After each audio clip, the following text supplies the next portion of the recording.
Great job. And now I'm going to have the test for Worcester pectorale by having the patient whisper 99 every time I touch their back.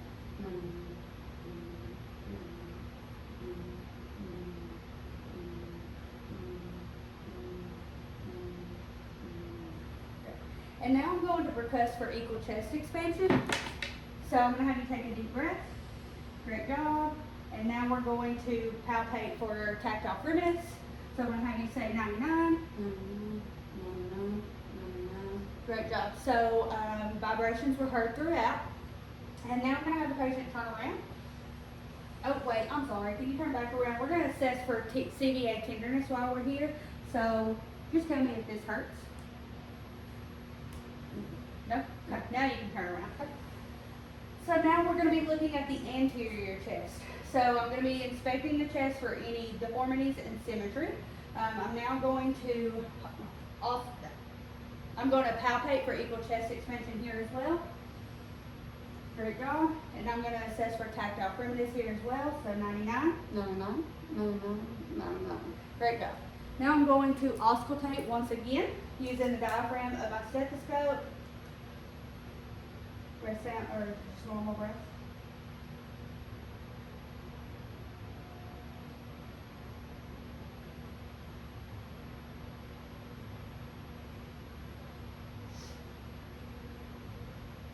Great job.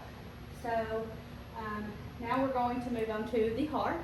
I'm going to be listening with the diaphragm and the bell of my stethoscope to all 5 cardiac points. So we're going to begin with the diaphragm. We're going to be listening to the aortic, which is the right second intercostal space, the pulmonic, which is the second left intercostal space, Erb's point, which is in the left third intercostal space, the tricuspid, which is in the left sternal border or fourth intercostal space, and mitral, which is in the mid to clavicular line or the fifth intercostal space. So now I'm going to switch to my bell. Aortic, pulmonic, Erb's point, tricuspid, and mitral. Great job. So I'm going to palpate for the PMI, which is in the fifth intercostal space, and then I'm going to auscultate the apical pulse with the diaphragm of my stethoscope. For the second time, the rhythm is regular and the rate is 66. So you can lay down now. So here I'm going to have the patient sit up a little bit at a 30 to 45 degree angle and assess for JVD. You can lay back. And then we're going to inspect the chest for any heaves and lifts. I'm going to palpate all 5 points. Can you scoot down into the camera just a little bit? There we go. We're going to auscultate all 5 points. So we're aortic for any thrills, aortic, pulmonic, Erb's point, tricuspid, and mitral. And then now we're going to re-listen with our stethoscope to all 5 points.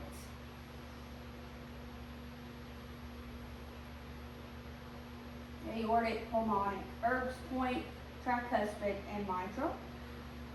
And then aortic, pulmonic, Erb's point, tricuspid, and mitral. So now I'm going to be looking at the abdomen, the abdominal contours, and for symmetry. I'm going to use my stethoscope to auscultate the arteries. I'm going to be using the bell for this portion. So the aorta, the iliac arteries, or the renal arteries, the iliac arteries, and the femoral arteries. So no breathes were heard. And now I'm going to use my stethoscope to auscultate all 4 quadrants of the abdomen.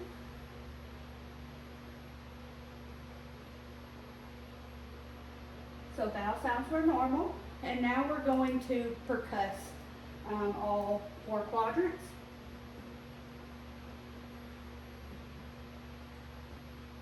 So tympany was heard throughout and dullness over organs. Now I'm going to palpate the stomach. And just tell me if you have any tenderness, and I'm also going to be looking for masses. And then now I'm going to palpate the liver. So I'm going to have you hold your breath. Great job. And then the spleen. Great job. So spleen and liver were both non-palpable. So now we're going to stand up, or sit back up, I'm sorry. And we're gonna do the musculoskeletal portion. So to begin, I'm going to do the upper extremities. I'm gonna be looking at the fingers, the wrist, the elbows, and the shoulders. So I'm gonna be looking for any redness, symmetry, swelling, tenderness, nodules, crepitus, or deformities. Now we're going to do range of motion in our extremities. So to begin with our fingers, just follow what I do. So we're going to extend, hyperextend, flex, extend, hyperextend. We're going to adduct and abduct. Then we're going to thumb opposition. Now we're going to do the wrist. So we're going to flex our wrist, extend our wrist, hyperextend our wrist. We're going to ulnar deviation and radial deviation. And then we're going to rotate. And now we're going to do our elbows. So we're going to flex, extend, and hyperextend. And then now we're going to do our shoulders. So we're going to flex, extend, and hyperextend. And we're going to internally rotate and externally rotate. And we're going to circumduction. Great job. So now we're going to assess the strength or the grip strength. So squeeze my fingers. Great job. Now we're going to assess the strength of the triceps and biceps. So I want you to put your arms like this and pull against me, push against me. 5 out of 5 strengths there. And then now we're going to assess the strength of we're going to assess the shoulder girdle. So hands straight out to the sides. I'm going to have you push up, push down. Great job. And then we're going to assess cranial nerve number 11, accessory, by having the patient shrug against my hands against resistance. So cranial nerve number 11 is intact. So now we are going to move on to the upper and lower extremities. I'm going to be assessing for light touch sensation. So I'm just going to have the patient close their eyes and tell me where I'm touching you. Arm, leg, leg. Great job. Now we're going to assess for vibratory sensation. So I'm going to ping my tuning fork, and I just simply want you to tell me if you can feel this, okay? I'm going to do this on the ulnar side of the wrist. Great job. And then on the inner side of the ankle. Great job. And then, so now I'm going to assess the reflexes using my reflex hammer. So I'm going to assess brachioradialis and bicep and tricep, bicep and tricep, and then patellar. Great job. And Achilles. Great job. And then Babinski's. Great job. So now moving on, we're going to look at the lower extremities. We're going to be looking at the toes, the ankles, the knees, and the hips. So I'm going to be looking for any redness, swelling, symmetry, tenderness, nodules, and crepitus here as well. So just follow kind of what my fingers do. I'm going to put your feet up on this. Heels here. So we're going to flex, extend, and hyperextend. We're going to abduct and adduct. And we are going to now do the ankles. So we're going to dorsalis flex towards us, plantar flex away from us. We're going to inversion and exversion. Great job. And then we're going to rotate our ankles. Great job. So now you can put your knees down.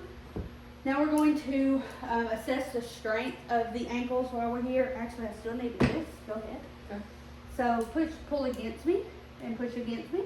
Great job. And now I don't. We're going to assess for the knees. So push against me, pull against me, and then the hips, push in and push out. Great job. So all strengths were 5 out of 5. And now we're going to be, go ahead and stand up for me. We're going to assess range of motion in the knees. So here, we can scoot up just a little.